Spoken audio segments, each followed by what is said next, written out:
Hello friends, welcome to my channel Class 12 Biology. Now from this video, I'll be using a virtual whiteboard for teaching than a PowerPoint presentation. I feel a whiteboard helps to teach better as I can write on the board and explain to you simultaneously. It also gives you a more of a classroom feel and gives the teaching a better way of presentation. So let's get into today's lesson.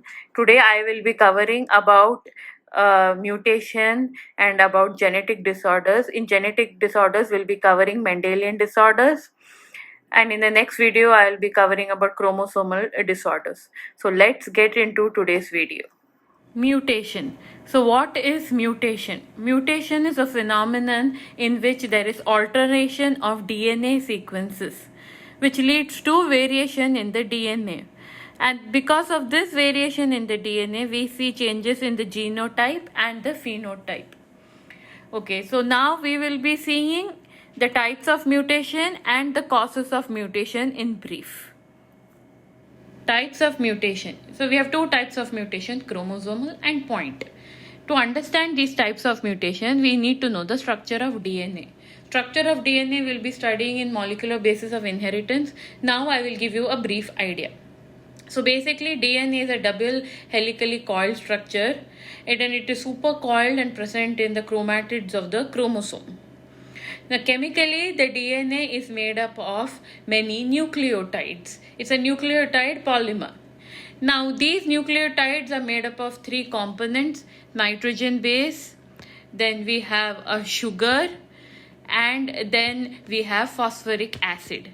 So these three things together form a nucleotide. So you can say nucleotide are building blocks of the DNA. Okay, so now let us come to chromosomal mutation. So chromosomal mutation is a mutation where a segment of the chromosome gets affected. So if a segment of a chromosome is inserted, then it's called insertion mutation. If a segment is deleted, then it's deletion mutation. Then if a segment of chromosome is relocated and attached to some other chromosome, then it's called translocation.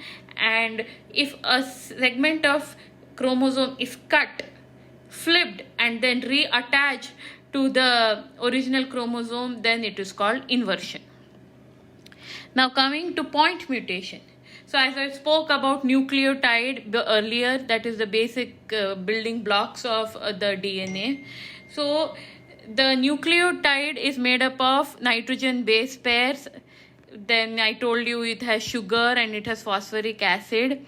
This nitrogen base pairs, if one of the nitrogen base pairs are substituted for another pair of nitrogen base pairs, then it's called substitution mutation.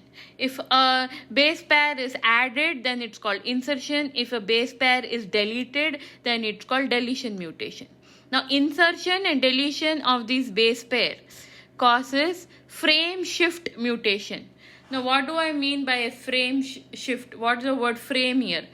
So that we will understand when we read structure of DNA. Then we understand what is codon and how the genetic code is read. So we have to learn all that. Once we learn all that, I'll come back to this mutation and revisit it so you will have a better understanding.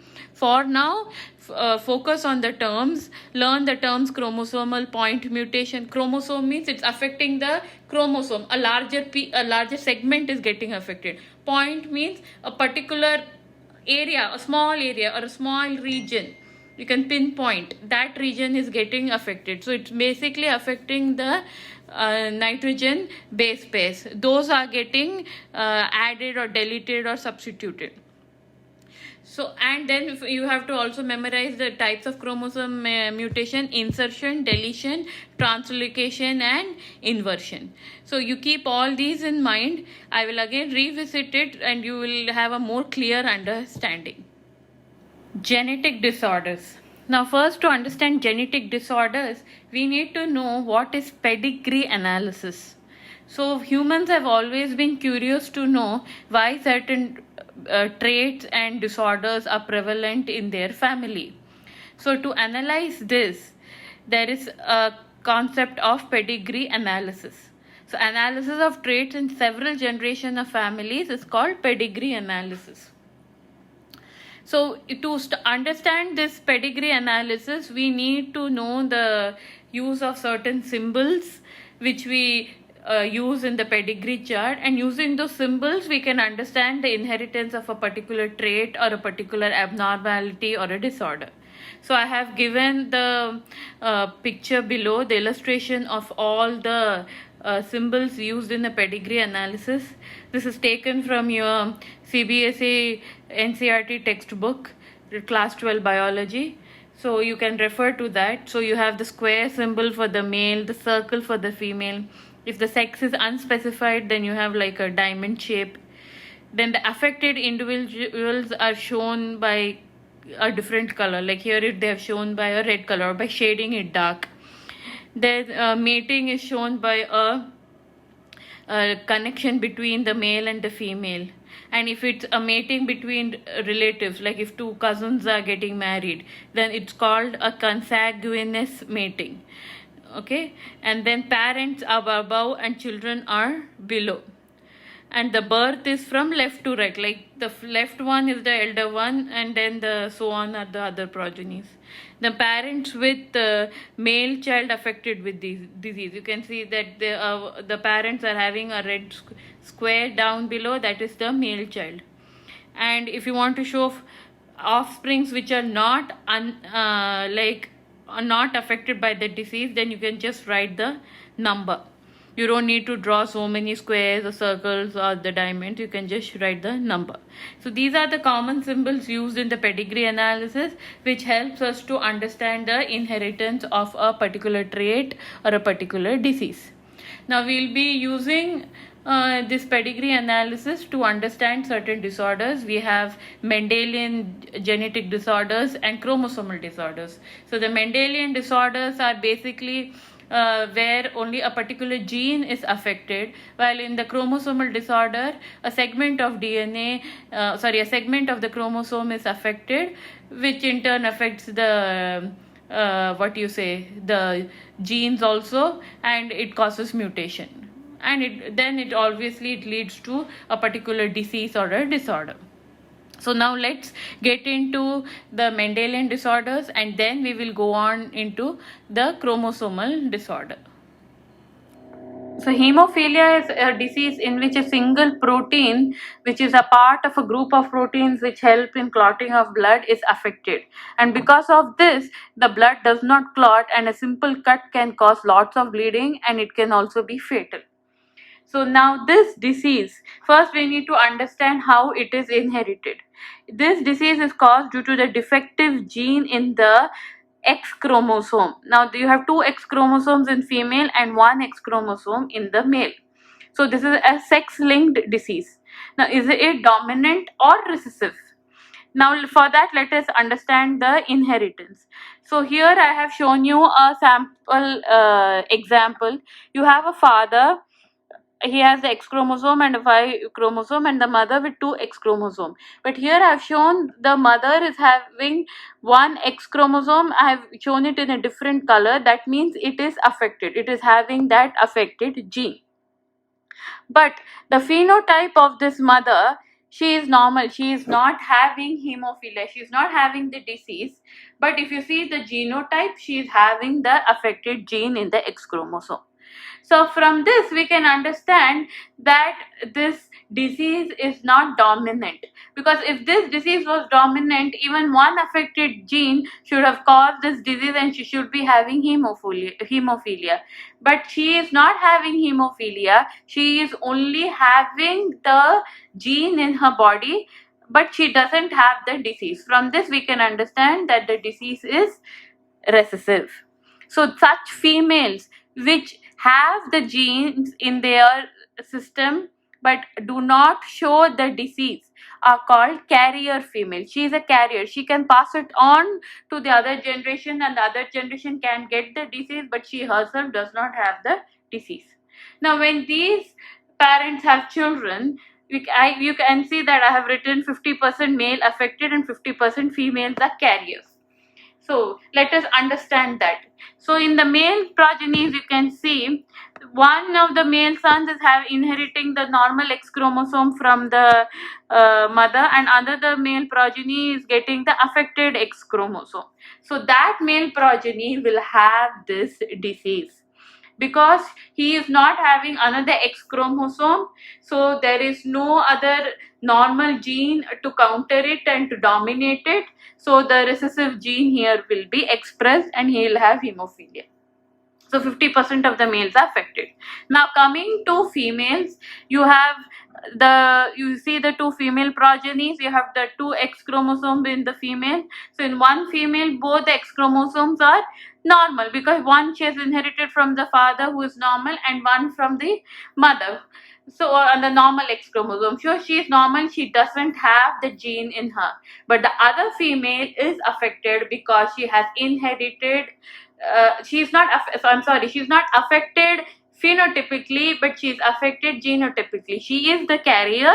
She is having the gene in her, but she does not expressing the disease. She doesn't have the disease, but she can pass it on to her next generation. So from this we can understand that sons get easily affected if the mother is having the genetic disorder. So that is the inheritance pattern.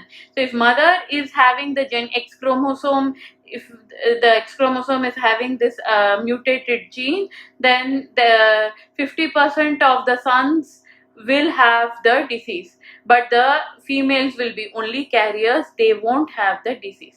Now let us imagine here, if let's take another case, if the father also had this disease and the X chromosome of the father is having this mutated gene, then what will happen?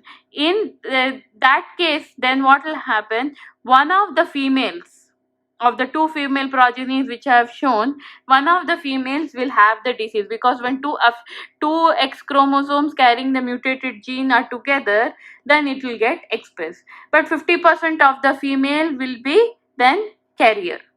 And coming to the male progeny, both the male progenies,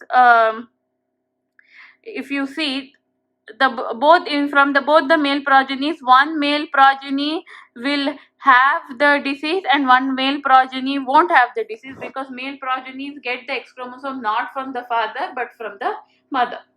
But the one of the females will be affected because if the father is affected, then the one of the female progeny will be affected. So this is the inheritance pattern for hemophilia. The point you have to remember is it is carried in the X chromosome, so it's a sex-linked disorder and it is a recessive disorder. So we can say that hemophilia is an X-linked or a sex-linked recessive disorder. And the most common example with respect to a family who's having this hemophilia is Queen Victoria. She was a carrier for this gene, but a lot of her progeny were affected because she was, especially the male progeny, because she was carrying the affected gene. Sickle cell anemia. This is an autosomal linked recessive disease. Now let us understand what is the symptoms of this disease, what happens, and what are the changes at the genetic level. So in this disease, the RBC shape, which is a typical biconcave disc shape, changes to a sickle shape because of the presence of a defective hemoglobin in the RBC. Now, why the hemoglobin is affected? It's because of an affected gene. Now, this affected gene will be having the diseased allele, which is represented by HB for hemoglobin superscript S, and the normal one is represented by HB superscript A. As I told you, this is a recessive disease. So we need two disease allele to express this disease. Carriers will have only one of these alleles. Now let us see the change at the genetic level. At the genetic level, you can see the diagram for this, the illustration, that if you look at the sickle cell gene, you have something called CAC-GTG. Now, what is CAC-GTG here meaning? So, C is for cytosine, A is for adenine, G is for guanine, and T is for thymine.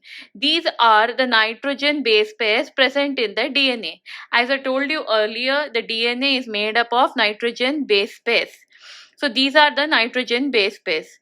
So, the cytosine will pair with guanine. That means they form a pair.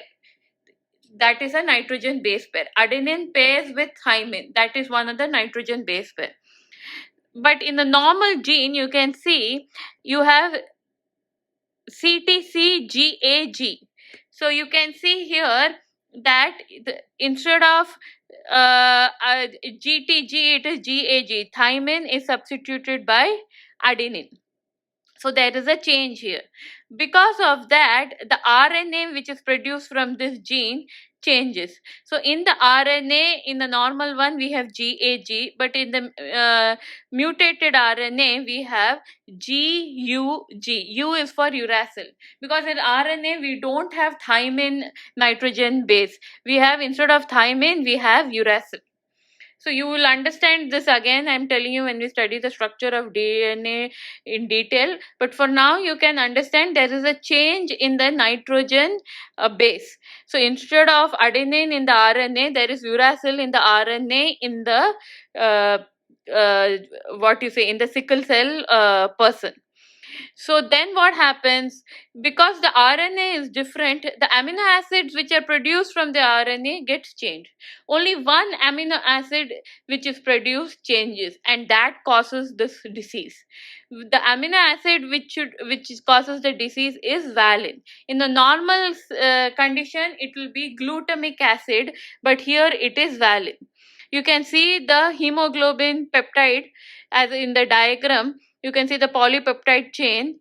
So this is the globin protein, the hemoglobin. The globin is the protein, the polypeptide chain of the globin protein. And you can see the valine, the green color one in the illustration, the sixth amino acid that is present. But in the normal one, in the sixth amino acid is glutamic acid. So one amino acid change causes this whole disease. That causes the change in the structure of the hemoglobin, and the hemoglobin starts to polymerize. And when it starts to polymerize, then the change happens in the structure of the RBC. The RBC becomes sickle shape, and when the RBC becomes sickle shape, it quickly dies. And once it starts dying out, then what happens? The person becomes anemic because number of RBCs reduce. Now, RBCs carry oxygen in their blood. When the number of RBCs is reduced, then the person becomes weak. He becomes tired. He gets easily fatigued.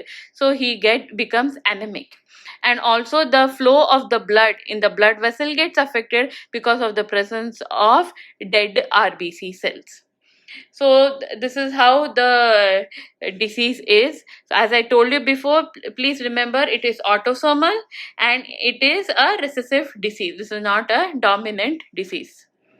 Phenylketonuria. This is an autosomal recessive disease. This is caused due to the lack of production of an enzyme, phenylalanine hydroxylase, which helps in converting phenylalanine into tyrosine. So phenylalanine is an amino acid and tyrosine is another amino acid. This conversion is important because if this phenylalanine and its derivatives get accumulated in the body, then it reduces the maturation and myelination of the neurons in the brain, and that causes mental retardation. And also these are not absorbed by the kidney and they are excreted out in the urine. So it's very important that this enzyme is produced for the proper conversion of phenylalanine into tyrosine. So as I told you before, this is autosomal. It's not present in the sex chromosome and it's recessive. So obviously you have carriers who do not express this disease, they only carry it. And then you have the people with disease who have both the recessive alleles. Then only they can express this disease. So thank you. In the next video, I'll be uploading the lesson for chromosomal disorders. We have learned Mendelian disorders. I will be uploading chromosomal disorders, and then we will move on to molecular basis of inheritance. I hope you learned about all the genetic disorders in this video, and also the what is mutation.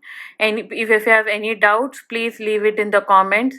Please like, share, and subscribe to this channel. Thank you, friends.